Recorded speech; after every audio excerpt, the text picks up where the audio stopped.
that are here in attendance as we take care of the city's business before us this weekend, or this evening, I'm sorry.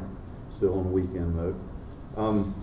The first item that'll be on our agenda for this evening will be approval of minutes from the May 24th, 2021 meeting. If I could have a motion to that effect, please. Motion to approve. Okay. Second. Ms. Rojas makes a motion to approve the minutes as presented by staff. That's seconded by Mr. Slater. All in favor of that motion, let it be known by stating aye. Aye. Opposed, same. The motion carries. The minutes are approved. We have no Board of Adjustment items to look at this particular meeting, so we will proceed forward with our Planning Commission agenda as normal, and those items will be presented by our Assistant Planning Director, Mr. Talbot. Good evening, board members. Good to see everybody tonight. Glad to have y'all here in attendance without your masks. That's a good thing. All right, let's get straight into business tonight.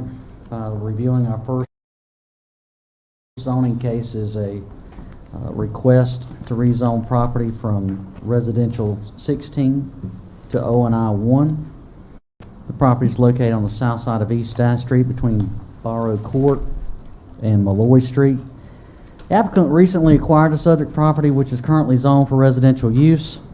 Applicant requests a change of zone for the subject property from residential to office and institutional for commercial development purposes. As you see, we're just under or just over a half acre. Property to the north is zoned general business, to the south residential, east neighborhood business, and west office and institutional. The subject property has been used for residential purposes and consists of one unoccupied single-family dwelling of approximately 1,000 square feet. The city's land use plan recommends office and institutional development for the property, which is consistent with other properties in the area.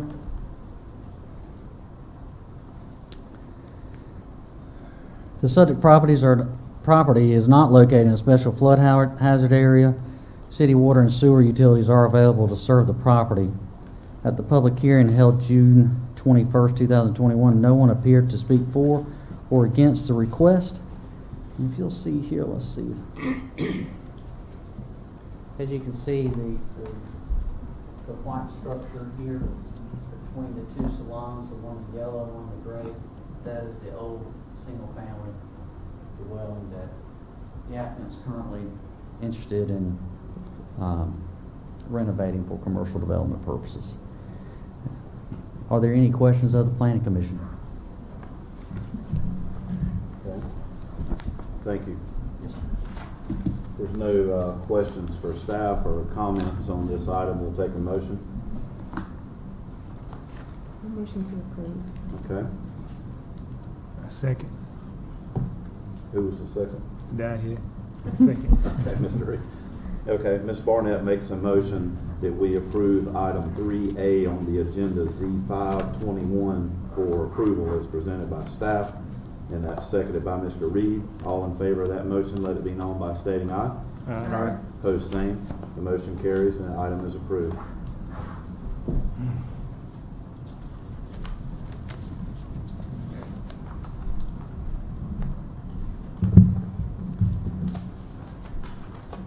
The next item of business is again another rezoning case. And our second rezoning request involves rezoning a piece of property from general business to general industry conditional zoning, limiting the use of the property to an asphalt plant. This property is located on the north side of West US 70 Highway between Perkins Mill Road and Springwood Drive. Property consists of approximately 16 acres. Surrounding zoning north of the property is general industry and general business.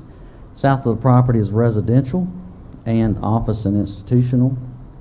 East of the property is general business, and west of the property is also general business.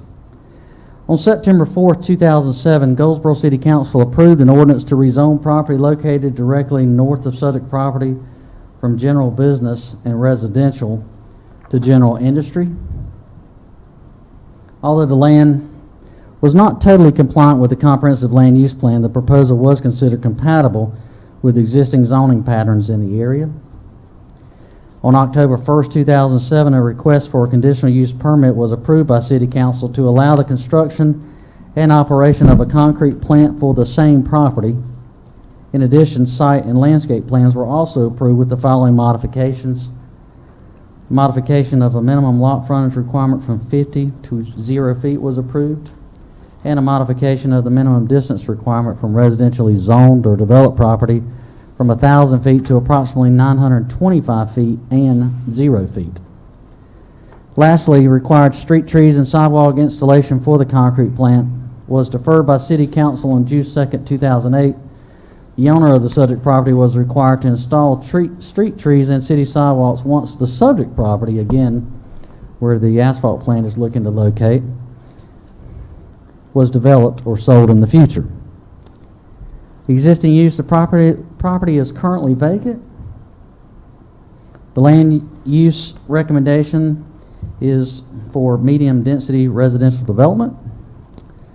The applicant has submitted a site-specific plan for the conditional zoning request to limit the use of the property to an asphalt plant.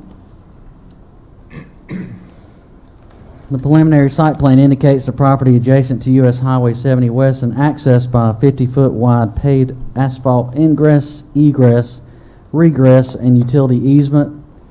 3 proposed access drives are shown along the easement, providing an entrance and exit for employees and customers of the site, as well as heavy commercial trucking operations associated with asphalt production. Since the property has no frontage along US Highway 70, a modification will be necessary. Structures proposed and identified for the site consists of an on-site 750 square foot office, another 700 square foot laboratory, an above ground fuel storage tanks, a 600 square foot storage shed, tower silos, hoppers, crushers, bins, and conveyors for aggregate production, distribution, and storage.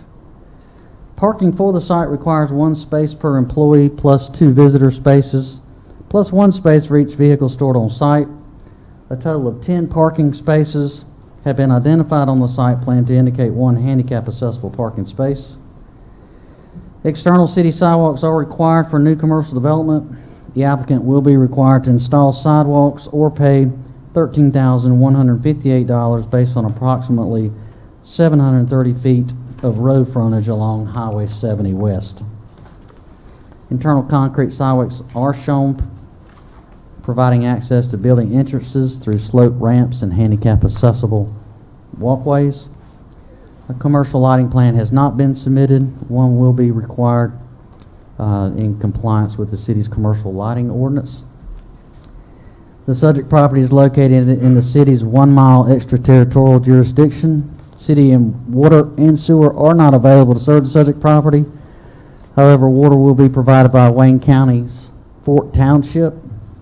Sewer will be provided by an on-site sewage disposal or pump system. The property is not located within a special flood hazard area or within a city watershed protected area. City engineering will require approval of stormwater calculation and drainage plans prior to the issuance of building permits. Street trees have been shown along the western property line where an existing 60-foot private and paved ingress easement provides access to a concrete plant directly north of the property. A required Type A 10-foot wide landscape buffer is shown along the northern property line. A Type B 15-foot wide landscape buffer is required along the eastern property line. However, due to 2 existing natural gas utility easements along the eastern property line, the applicant is requesting a modification of the Type A buffer yard requirement. Of course, commercial dumpsters will be utilized for garbage collections. They will be screened from off-site views in accordance with city standards. Asphalt manufactured is classified as a community-sensitive use in the general industry zoning district. As such, the city's UDO requires that the entire area of the site shall be enclosed by a 6-foot high opaque fence set back approximately 100 feet from any public right-of-way or residentially developed or zoned property, and/or 50 feet from any other adjacent property. The applicant has proposed an 8-foot in height opaque fence surrounding the proposed asphalt plant in accordance with city standards. In addition, the UDO requires that the proposed asphalt plant be located a minimum of 1,000 feet from residentially zoned or developed property. The portion of the property to be used as an asphalt plant is approximately 450 feet from property zoned residential to the east.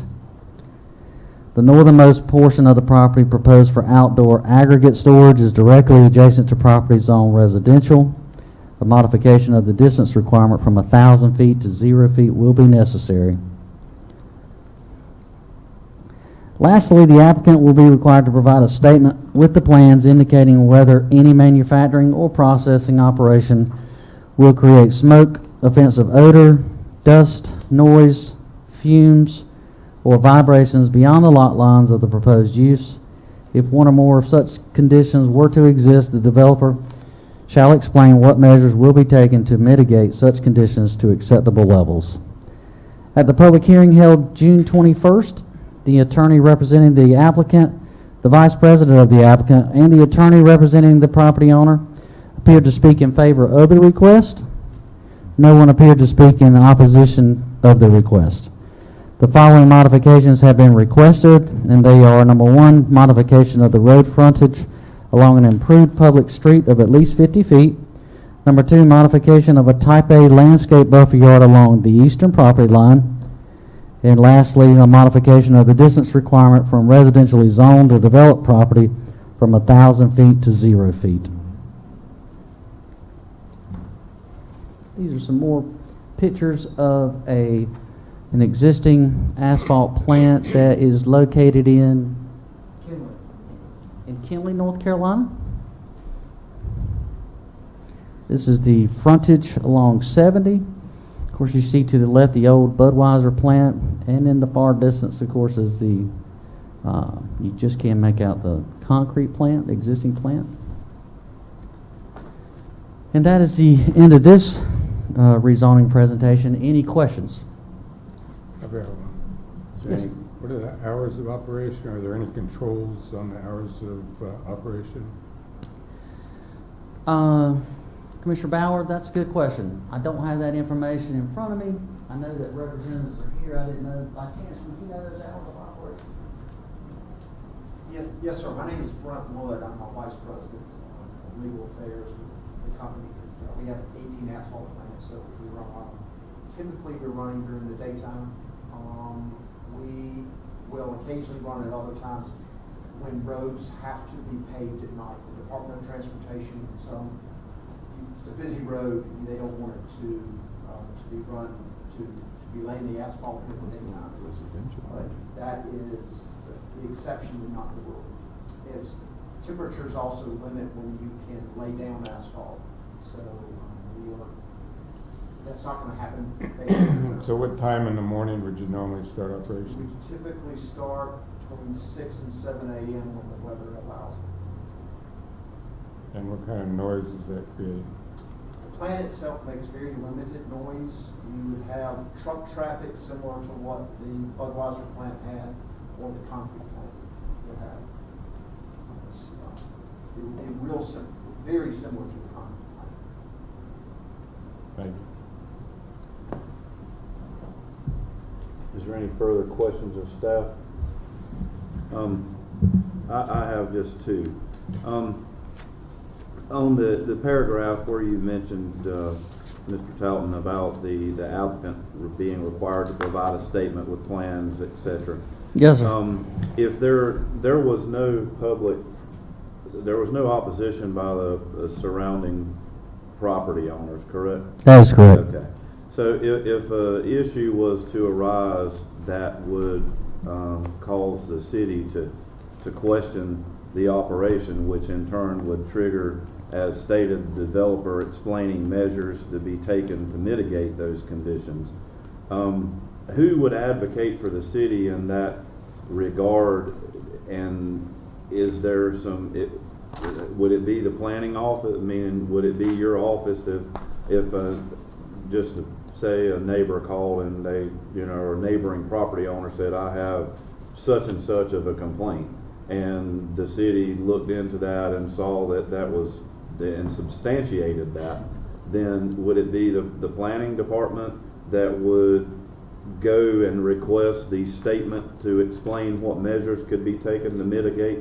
Is that how that would work? And if so, do we have some teeth available to see to it that it was mitigated if the city decided that it was an issue? Is that too long of a question to ask? No, sir, I think, and of course, our planning director, Ms. Collins, she's here to speak on this as well, but I was just going to say that I think that once the site plans, the full set of site plans have been submitted, our TRC committee will meet to discuss it, and if those questions do exist, then we would probably go ahead and, as a staff, present those to the applicant and ask them how those issues would be mitigated up front. Now, if anything happened after the fact, after they were approved, that's a good question. I don't know that if we would direct that back to City Council for a public hearing. Never had that question come up before. I mean, obviously, they would need to provide us with a statement, the letter up front. Okay. That's the teeth we hold. If we get a complaint, we would then address that with the applicant, the property owner, whoever it may be, and they would have to mitigate. Okay. If not, that letter itself would stand alone for us to be able to stop full power, whatever it may be, if we in fact find that it Okay. is creating whatever said complaint does, that whole. Okay, totally understand. I just misread or But yes, mistook it would the. start with the planning department, and then they would, but they did provide documentation up front to all council members, and as a reminder, it has the letters in it. We would make sure all of that is part of the site plan approval process when it comes back in, assuming the rezoning is approved. Perfect, okay. That answers my question. And then my one final question.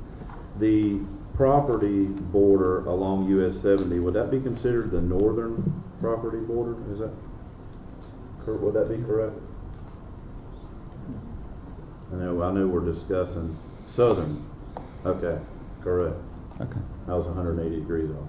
So the southern border then is there's going to be a requirement of 6 foot, but the applicant has offered an 8-foot fence. Is there any additional possibility for additional screening, say Leland cypress trees or something along the 70 border that could be requested for further screening as time goes by? Because the asphalt plant will be up front, the cement plant is sitting back off the road a little bit, so I guess the asphalt plant's going to be more visible than the cement plant is, since it's along the border. So is there trees, is there some sort of screening beyond the fence that's being requested, or could we request that? Well, we know that there is a buffer yard there along the, let's see, Type A 10-foot is shown along the northern property line, and the Type B 15-foot required along the eastern property line. And of course, that was the one they were looking for, the modification, of course, of those natural gas easements. Now, if there were to be any, I think, again, that's something that we would probably need to talk with the applicant about to see if that's something that they would be agreeable to before moving forward. Well, I think if that was part of the process, if some screening beyond the fence that could come in and green in over a period of time, it was just a thought. That's, Something worth discussing, yes. Yes. Could be considered as a recommendation of your approval. Gotcha. Yes. That's all the questions that I had of staff. Just That was gonna be my question too, about this, the landscape buffer to cover the screening. Really on the eastern side, I was wondering, it looks like there's no property there, but mostly alongside 70 is where I would think the landscape buffer would be important to have. Beyond the required strict trees. Right. The code doesn't require it, but if it's something that you feel should be considered due to the proposed use, you could place that condition as part of the approval, and we work with the applicant to ensure that there's additional screening provided. And as, again, for the board, that was just sort of my thoughts on at least something to consider when you decide get ready to make a recommendation. If there's no further questions of staff or comment, we'll take a motion on this item. And Chairman, like Director Collins said, it is a conditional zoning process, so again, those conditions would be reasonable as part of the request. So we'll need a motion on this item along with the requested modifications if a motion comes forth to approve, and then the other items that were mentioned is something that you as the board can ask for as well. And I think the developers indicated that they would be happy to work with staff with something like that to be sure that it was satisfactory to the staff.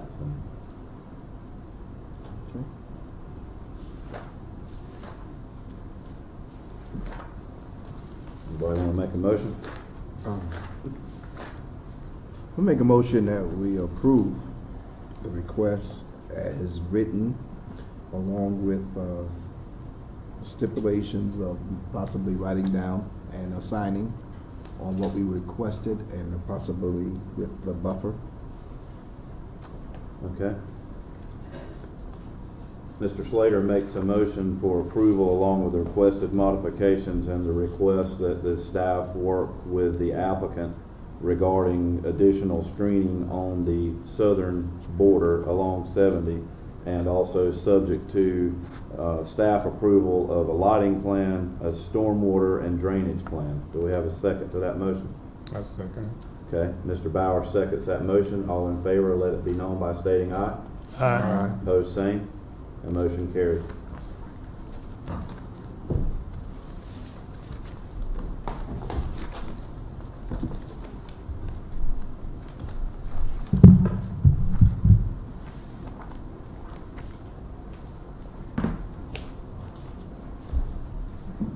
Alrighty. Excuse me, our last change of zone request is for a piece of property located on the south side of South Slocum Street between Westbrook Road and Seymour Drive. The applicant is requesting a change of zone for the subject property from general business, residential manufactured non-conforming, and general industry zoning district to a planned unit development conditional zoning, limiting the use of the property to a 40-unit tiny home village. Planned unit developments are considered a separate zoning district and require rezoning approval. These mixed-use developments provide a voluntary alternative development procedure for relatively large tracts of land held under unified ownership that are planned and developed in a coordinated manner.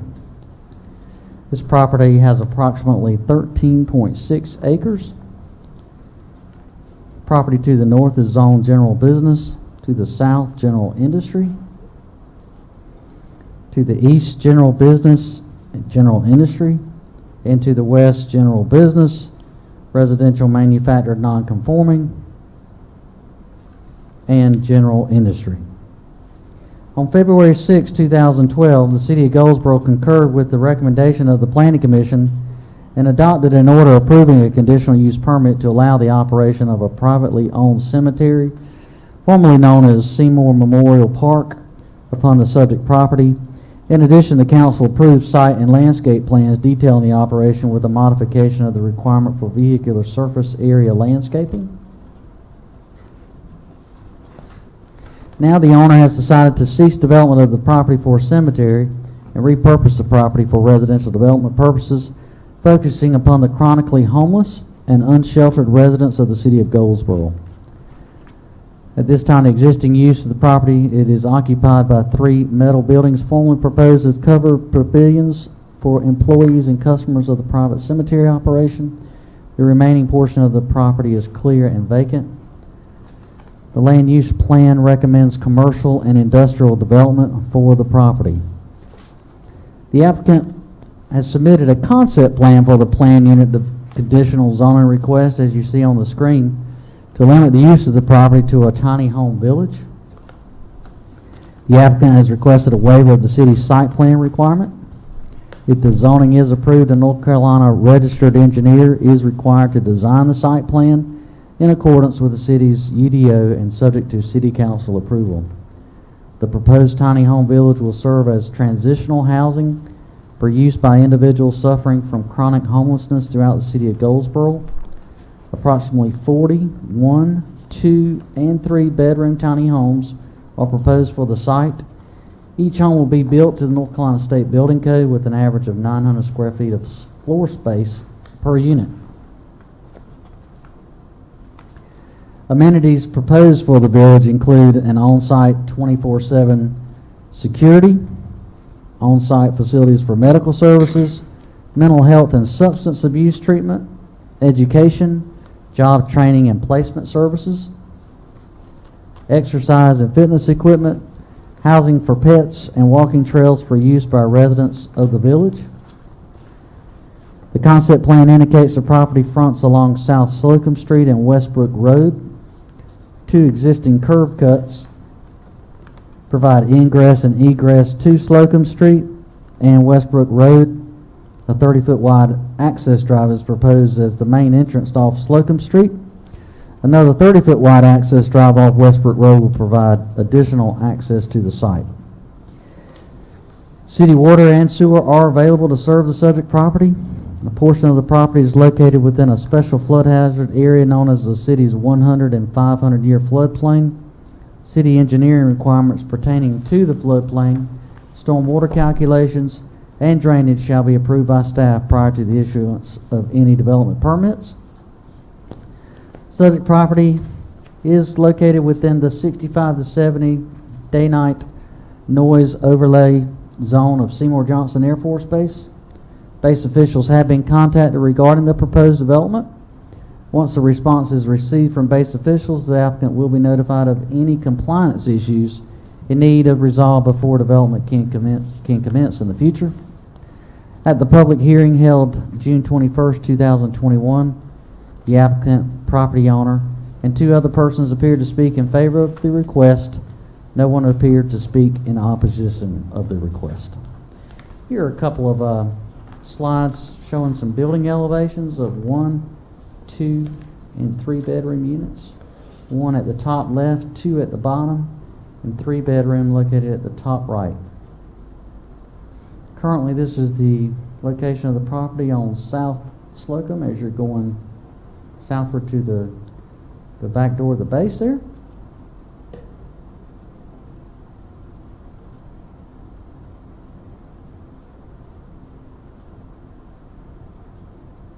Are there any questions pertaining to this rezoning request? Did this area flood at all during the recent hurricanes within the last 5 years? Property owner, Mr. David Simmons, has the property flooded to your knowledge? No. No. And only less than 20% of the property is located within the 100, 500-year floodplain area. Okay. Less than 20%. Okay.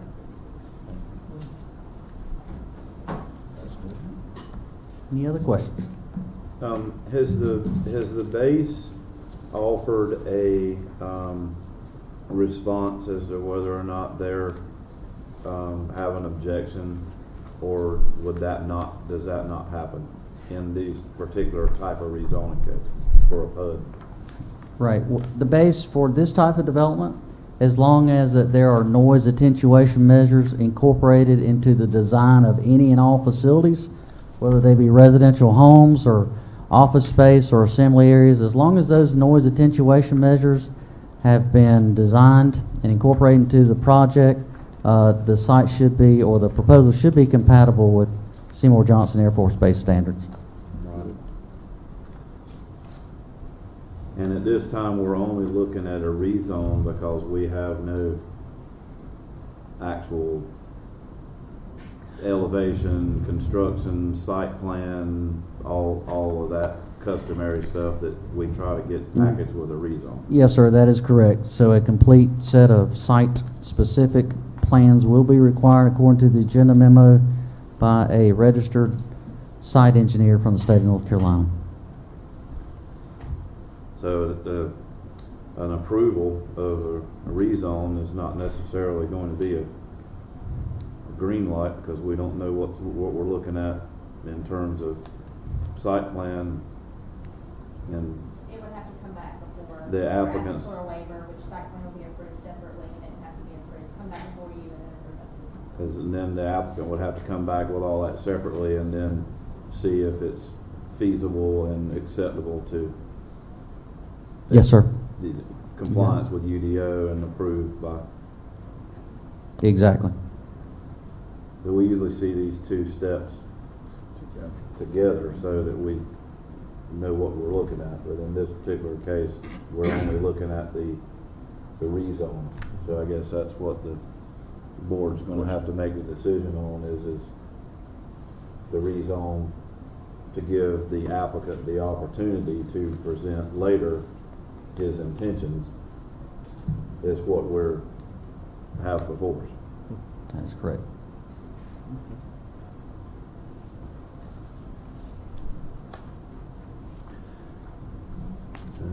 I don't have any further questions unless someone else does. We'll take a motion however the board sees fit. I think that we need to really look at this in another way as well as in approval, because of what we're dealing with as a city in itself, especially with our homelessness. And I think the city and everything around us needs as much help as we can get, providing, and especially the business owners as one, helping out with this. And I think that if we give them a little push to get them in the right track to keep going, it may help us all. Well, then I have one more question. Is it appropriate to ask if this project's approved, will it require public or be receiving some public funding to help this happen? Or is this entirely a private enterprise? I mean, do we know that is appropriate to ask?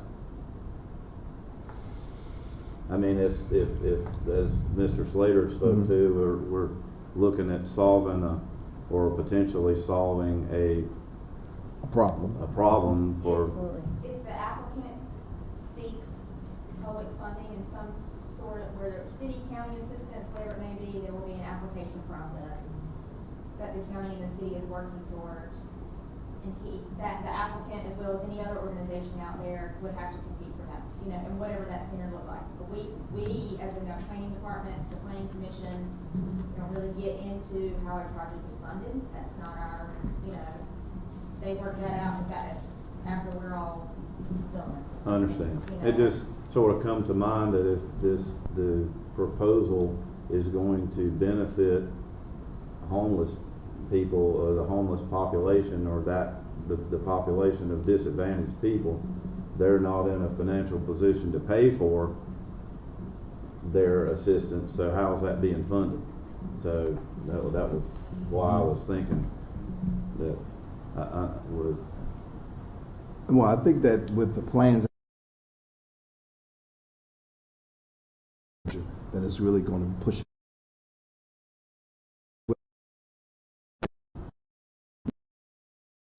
Well, from my understanding.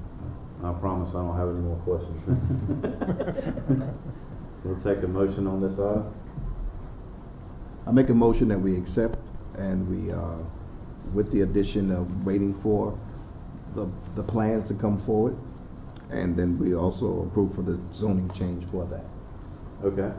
Second motion. Okay. Mr. Slater makes a motion to approve item Z821 as presented by staff, and that is seconded by Ms. Barnett. All in favor of that motion, let it be known by stating aye. Aye. Opposed, same. Motion carries, and the item is approved. All right. Last items of business. Looks like we're going to have a busy July. We're looking at rezone request for Tiffany Garden Phase 2, from residential 16 to R6 conditional zoning for an 80-unit multifamily apartment complex. Also looking for a special use permit for a used auto sales establishment. They're on 703 East US 70 Highway, which is currently zoned general business. There's also another special use permit request for one of our downtown businesses, Well Traveled Beer. Of course, its property is located at 201 South Center. They'd like to amend their previously issued conditional use permit to extend the hours of operation. And lastly, right now we have a street name change request for Poplar Street from Poplar to Dr. H.E. McNair Street, running approximately 1,150 linear feet to a terminus and having a right-of-way of 60 feet. And Chairman, without further ado, that will take care of our meeting tonight. All right, we're adjourned.